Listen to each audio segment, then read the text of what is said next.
So I'm here in a Tudor kitchen. This is Anne of Cleves' house in Sussex. Even though Anne of Cleves never lived here, she was given this by Henry VIII. Anyway, so we're in the kitchen here, a typical Tudor one. And what did they eat during that period? Well, it sort of gives you some information here. So the main Tudor diet, vegetables and bread. There was also an orchard nearby for fruit and nuts.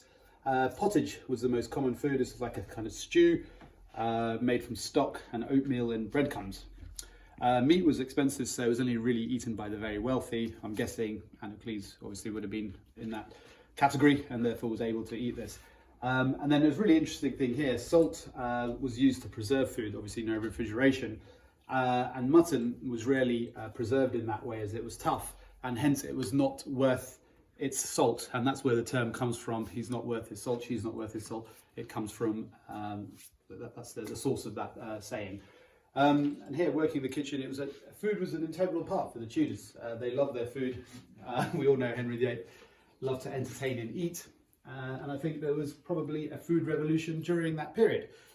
And here you can see the typical kitchen. There's a real sort of rustic feel to it. And obviously cooking in those days, no microwaves and ovens. It would have taken, a considerable amount of time, and it became an activity in itself.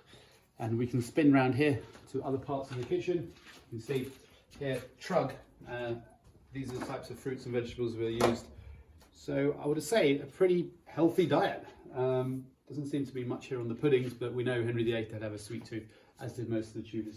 But yeah, lovely to be here, and really well worth a visit. Thank you.